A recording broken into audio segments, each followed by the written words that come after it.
जय माता रानी दोस्तों, मैं सीमा आप सभी का स्वागत करती हूँ आपके अपने चैनल राधा कृष्ण ऑफिशियल में। उम्मीद करती हूँ आप लोग बहुत ही अच्छे होंगे। तो ये बताने के लिए कमेंट बॉक्स में जय श्री विष्णु जरूर लिखिएगा। तो चलिए दोस्तों, आज हम इस वीडियो में जानेंगे कि बैसाख अमावस्या साल 2025 में कब है, अमावस्या तिथि कब से शुरू हो रही है, कब समाप्त हो रही है, स्नान दान व्रत हमें किस दिन करनी है, इस दिन हमें कौन कौन से कार्य है जो करनी चाहिए, कौन कौन से कार्य है जो नहीं करनी चाहिए, इस दिन सुहागिन महिलाओं को किन किन बातों का ध्यान रखना चाहिए। तो इसी प्रकार के बहुत सारी महत्वपूर्ण बातें आज हम इस वीडियो में जानेंगे। तो आप लोग वीडियो के लास्ट तक बने रहिएगा, आप लोगों को सभी महत्वपूर्ण बातें जानने को मिलेगा। तो चलिए वीडियो को शुरू करते हैं और जान लेते हैं सभी महत्वपूर्ण बातें। तो सबसे पहले बता दूं दोस्तों कि बैसाख अमावस्या बड़ा ही अधिक सर्वश्रेष्ठ अमावस्या होता है, क्योंकि आप सभी को पता है कि बैसाख का जो महीना होता है वो भगवान विष्णु का महीना होता है। और जैसे बहुत सारे लोग कार्तिक स्नान करते हैं, वैसा ही बैसाख स्नान भी करते हैं। तो बैसाख के महीना का महत्व बहुत अधिक है, इसलिए इस महीने में अमावस्या और पूर्णिमा तिथि का भी उतना ही महत्व है। तो बता दो दोस्तों कि अब की बार अमावस्या 27 अप्रैल को पड़ा है, दिन है रविवार, ठीक है। तो इस दिन तो अमावस्या के दिन का यही नियम विधि है कि इस दिन हमें सबसे पहले सुबह में ब्रह्म मुहूर्त में उठना चाहिए, ठीक है। इस दिन आप लोग जितना सुबह हो सके उतना सुबह उठ जाइएगा। उठ करके अपने नित्य कर्मों से निर्मित होकर के अगर आसपास में नदी सरोवर है तो नदी सरोवर में स्नान कीजिए। अगर नदी सरोवर नहीं है तो आप अपने घर के जल में गंगा जल मिला करके स्नान कर लीजिएगा, ठीक है। अमावस्या के दिन हमें पीपल वृक्ष की भी पूजा जरूर करनी चाहिए। तो बता दूं कि अब की बार अमावस्या रविवार के दिन पड़ा है, इसलिए अब की बार पीपल वृक्ष की पूजा नहीं की जाएगी। आप लोग पीपल वृक्ष के पास में शाम के समय में दीपक जला करके रख सकते हैं, लेकिन उसमें जल मत डालिएगा, क्योंकि रविवार के दिन पीपल वृक्ष में अलक्ष्मी का वास होता है। इसलिए हमें रविवार और मंगलवार के दिन पीपल वृक्ष की पूजा नहीं करनी चाहिए। और बता दूं कि अमावस्या अब की बार रविवार के दिन पड़ा है, तो इस दिन हमें तुलसी माता में भी जल नहीं डालनी चाहिए। आप एक दीपक जला करके आप लोग अलग से पूजा पाठ कीजिएगा, लेकिन उनको स्पर्श मत कीजिएगा और उसमें जल मत डालिएगा, इस बात का ध्यान रखिएगा, ठीक है। तो बता दूं दोस्तों कि जो लोग भी नदी सरोवर में स्नान करने जाते हैं तो वो लोग तो वहीं पे सूर्य भगवान को जल देंगे। जो लोग घर में स्नान करते हैं तो उन्हें भी सूर्य भगवान को जल जरूर देनी चाहिए। जल में आप लोग तिल, अक्षत, रोली, फूल यही सब डाल करके हमें सूर्य भगवान को जल देनी चाहिए। आप सभी को पता है कि अमावस्या का जो तिथि होता है वो पितरों के निर्मित होता है, इसलिए इस दिन आप अपने पितरों के निर्मित कोई भी कार्य करना चाहते हैं तो आप लोग कर सकते हैं, ठीक है। बहुत सारे लोग हैं जो अमावस्या के दिन अपने पितरों का श्राद्ध तर्पण करते हैं, तो अगर जो लोग भी करना चाहते हैं कर सकते हैं, ठीक है। तो ये भी बातें क्लियर हो गई। अगली बातें बता दो दोस्तों कि अगर मतलब आपके घर में जो ही कूड़ा कबाड़ इकट्ठा करके रखे हैं, या जिनके भी झाड़ू मतलब छोटा हो गया है, टूट गया है, जूता चप्पल पुराना हो गया है, जो आप लोग पहनते नहीं है, तो इस प्रकार की चीज़ों को अपने घर में नहीं रखनी चाहिए, क्योंकि वो सब जो होता है ना, टूटा फूटा चीज़ जो होता है उसमें दरिद्रता का वास होता है। तो आप लोग चाहे तो इस सब चीज़ों को आप लोग अमावस्या के दिन फेंक सकते हैं, क्योंकि अमावस्या के दिन घर का जितना अच्छे से होता सके उतना अच्छे से हमें घर की साफ सफाई करनी चाहिए और गंगा जल का छिड़काव करनी चाहिए, ठीक है। तो आप लोग कर लीजिएगा। बता दूं कि अमावस्या के दिन हमें कुछ ना कुछ दान जरूर करनी चाहिए। जिस लायक भगवान आपको बनाए हैं उतने लायक आप लोग दान कीजिए। आप चाहे तो अन्न का दान कीजिए, वस्त्र का दान कीजिए, चप्पल का दान कीजिए, मटके का दान कीजिए, गर्मी का मौसम है, पानी का दान कीजिए।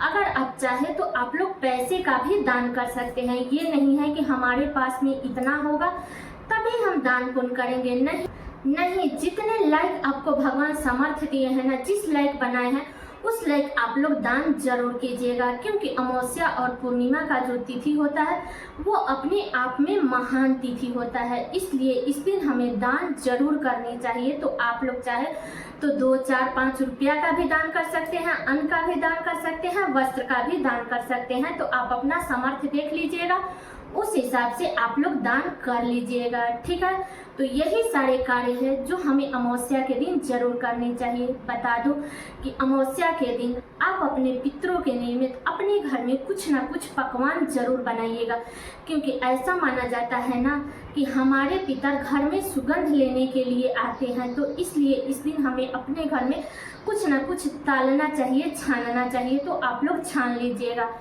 इस दिन आपको गाय को भी रोटी जरूर देनी चाहिए, या जो भी घर में बनाए हैं उसमें से भी आप लोग गाय को खिला सकते हैं, कुत्ते को खिला सकते हैं। बता दूं कि अगर आपके दरवाजे पर कोई भी भीखू भिखारी आ रहा है, पशु पक्षी आ रहा है, तो उसका अपमान मत कीजिएगा। कुछ ना कुछ भीखू भिखारी को दे करके ही हमें वापस उसको करनी है, क्योंकि पता नहीं हमारे पितर किस रूप में हमारे परीक्षा लेने के लिए आ जाएंगे, ये हम में से किसी को भी ये पता नहीं रहता है। इसलिए अमावस्या के दिन हमें किसी का भी अपमान नहीं करनी चाहिए, ठीक है। अब चलिए जान लेते हैं कि अमावस्या तिथि कब से शुरू हो रही है और कब समाप्त हो रही है। तो बता दूं कि अमावस्या तिथि शुरू होगा 27 अप्रैल को, दिन है रविवार, सुबह में 4:49 पर अमावस्या तिथि शुरू हो जाएगा, और अमावस्या तिथि समाप्त होगा 28 अप्रैल को, दिन है सोमवार, सुबह में 1 बजे अमावस्या तिथि समाप्त हो जाएगा।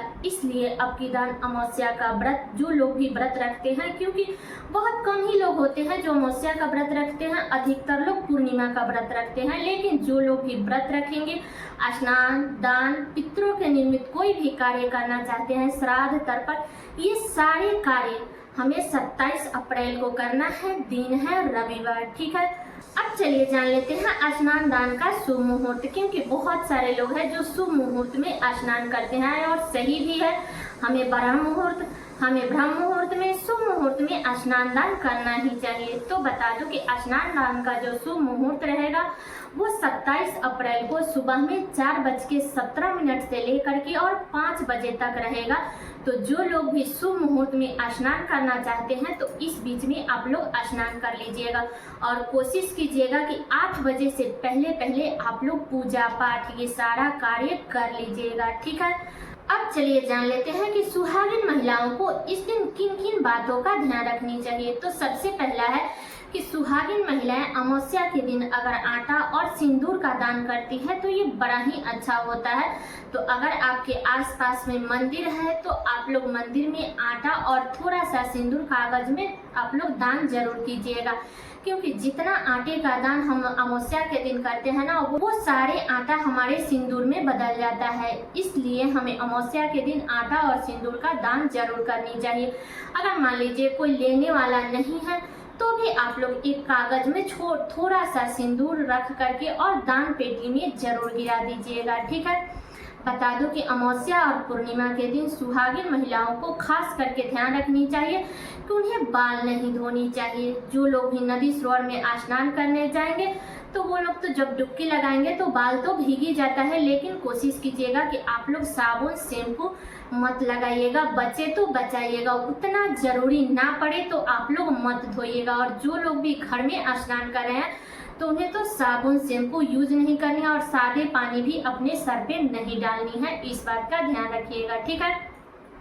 अमावस्या के दिन आप लोग सिंदूर लगा सकते हैं, क्योंकि अमावस्या के दिन सिंदूर लगाने से सुहाग में वृद्धि होती है। पूर्णिमा के दिन सिंदूर नहीं लगाया जाता है तो आप लोग अमावस्या के दिन सिंदूर लगा सकते हैं, ठीक है।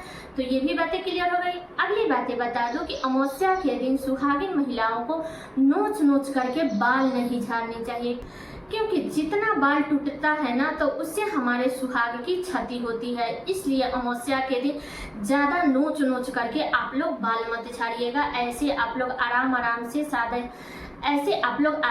से बाल झाड़ लीजिएगा, ठीक है। तो ये भी बातें क्लियर हो गए। और अमावस्या के दिन हमें किसी की भी निंदा, चुगली, अपमान ये सब कार्य हमें नहीं करनी है। तो इन्हीं सभी बातों का हमें ध्यान रखनी है, ठीक है। तो सारी बातें क्लियर हो गई कि हमें अमावस्या के दिन क्या करनी है और क्या नहीं करनी है। तो इन्हीं सभी बातों का ध्यान हमें रखनी है, और यही सब गलतियां हैं जो हमें नहीं करनी चाहिए, ठीक है। तो सारी बातें क्लियर हो गई। उम्मीद करती हूँ कि आप लोगों के लिए वीडियो बहुत ही उपयोगी होगा। तो ये वीडियो मेरा यहीं तक का था। कैसा लगा ये वीडियो आप लोग कमेंट करके जरूर बताइएगा। चैनल पे नए आए हैं तो सब्सक्राइब कर दीजिएगा, वीडियो को लाइक कर दीजिएगा और वीडियो को शेयर कर दीजिएगा ताकि हर किसी को वैशाख अमावस्या से संबंधित सभी महत्वपूर्ण बातें जानने को मिल सके। तो चलिए दोस्तों, मिलती हूँ अगले वीडियो में किसी नए वीडियो के साथ में। तब तक के लिए नमस्कार।